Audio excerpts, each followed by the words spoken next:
Bonjour à toutes et à tous. Aujourd'hui, on va parler d'un sujet un peu délicat. On va parler du traitement hormonal des enfants souffrant d'une dysphorie de genre. Alors, c'est ce que les gens appellent à tort les enfants qui sont transgenres.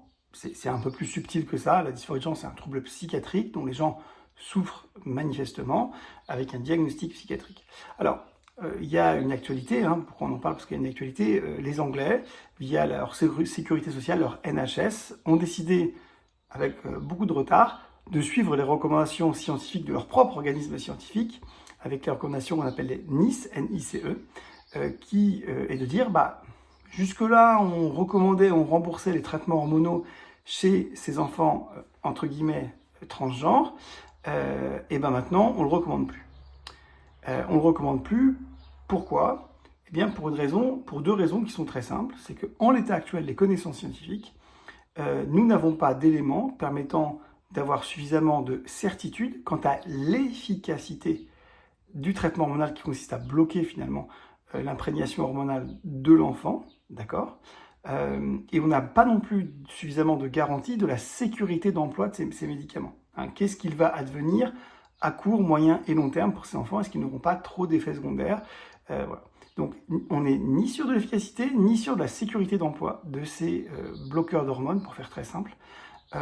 Et donc, c'est pour cette raison que la sécurité sociale anglaise a décidé d'arrêter de recommander et de rembourser ce type de médicaments. Alors, qu'est-ce que c'est qu'un enfant qui souffre d'une dysphorie de genre? D'abord, c'est un enfant qui souffre. Alors, il faut qu'on soit très très clair là-dessus. Quand on est très à l'aise avec le fait de vivre dans un corps qu'on perçoit comme n'étant pas celui que l'on ressent avoir, eh bien, si on va très bien avec ça et que on sublime ça comme d'une manière X ou Y et que ça ne nous regarde pas, eh bien très bien, parfait, d'accord? Si par contre on en souffre, vraiment, qu'il y a un diagnostic médical, eh bien là, ça devient un trouble psychiatrique et il est légitime, en tout cas selon moi, que la société s'en empare et que s'il y a des prises en charge adaptées pour que ces gens souffrent moins, eh bien, qu'on leur propose des soins adaptés, encore une fois, de manière raisonnable. Il ne faut pas que non plus ça coûte des milliards par personne, il ne faut pas non plus que ce soit hyper dangereux. Et puis, il faut quand même que ça marche. Bien sûr, ça, c'est des choses raisonnables, mais qui sont valables pour tous les traitements, finalement, d'accord? Et pour tous les diagnostics. Donc, sous ces conditions-là, eh bien, il n'y a aucune raison qu'on ne reconnaisse pas la souffrance de ces personnes et qu'on ne leur propose pas des soins adaptés. Alors, la situation chez l'adulte, elle est un petit peu différente. Pourquoi? Parce que d'abord, l'adulte, il a eu son imprégnation hormonale normale pendant toutes ces années. Alors, parfois au prix d'une certaine souffrance, attention, mais ça s'est passé comme ça. Et puis, il est capable de donner un consentement éclairé, en tout cas une fois qu'on a pris en charge toutes les pathologies associées, les troubles anxieux, les dépressions, etc., que les gens, voilà, ça y est, ils vont mieux dans leur tête. Ils sont capables de donner un consentement éclairé, ils comprennent les tenants et les aboutissants d'une imprégnation hormonale. On a aussi alors, une sorte de réversibilité, pour faire simple.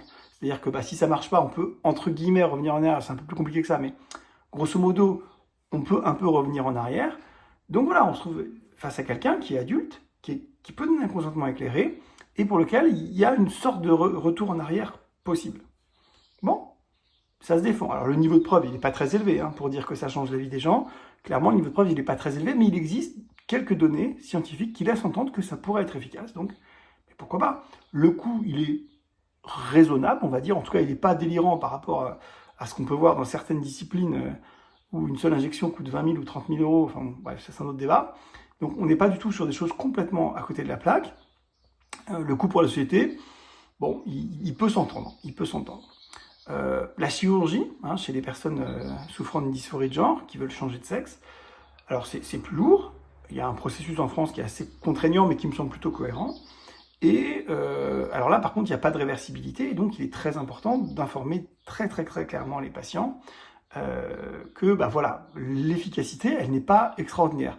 Il y a des gens qui vont mieux grâce à ça, c'est sûr, c'est vrai, c'est documenté, mais c'est vraiment une toute petite majorité.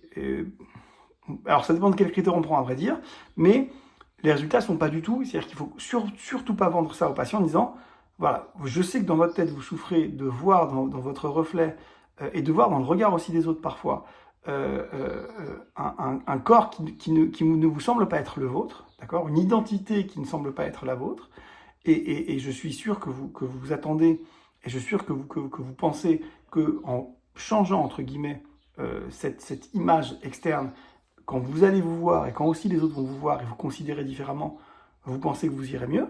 C'est plutôt un raisonnement sain, légitime et valable. Simplement attention, dans les faits, ça ne se passe pas tout le temps comme ça, loin de là. D'accord? Or, c'est une opération définitive, pour le coup. Il n'y a pas vraiment de retour en arrière possible. Donc, attention. Attention, attention. Mais là, encore une fois, on est face à des adultes. D'accord? On a des études. Alors, le niveau de preuve, encore une fois, il est compliqué à démontrer de manière vraiment extraordinairement valable sur le plan scientifique, pour des raisons méthodologiques, mais on n'est pas là pour parler de ça. Chez l'enfant, c'est plus compliqué. Vous comprenez bien qu'un enfant qui n'est pas capable de donner un consentement éclairé vraiment, qui est en cours de construction personnelle, sociale, sociétale, qui voilà, bloquait son imprégnation hormonale, pour pouvoir faire ça, il faudrait légitimement, en tout cas si on compare ce mécanisme intellectuel à ceux qu'on a dans toutes les autres disciplines, ou même en psychiatrie pour d'autres pathologies, il faudrait avoir des arguments très sérieux pour pouvoir proposer ça à un enfant. D'accord? Si c'était n'importe quelle autre pathologie, on voudrait du très très lourd pour pouvoir proposer ça à un enfant. D'accord?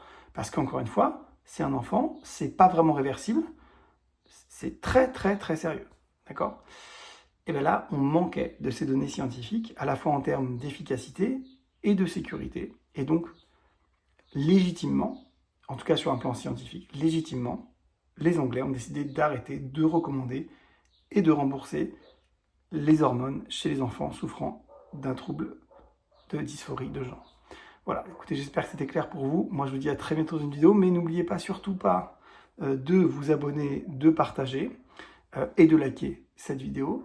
Et n'oubliez pas aussi que l'on propose pour les tipeurs, donc il y a un petit lien Tipeee dans la description de la vidéo. Pour 5 € par mois, vous avez accès à un live tous les dimanches soirs, d'1h à 20h30, où vous pouvez échanger avec moi et avec plein d'autres personnes qui participent à ces Zooms. Voilà, via Tipeee, je vous dis à très bientôt dans une prochaine vidéo. Bye.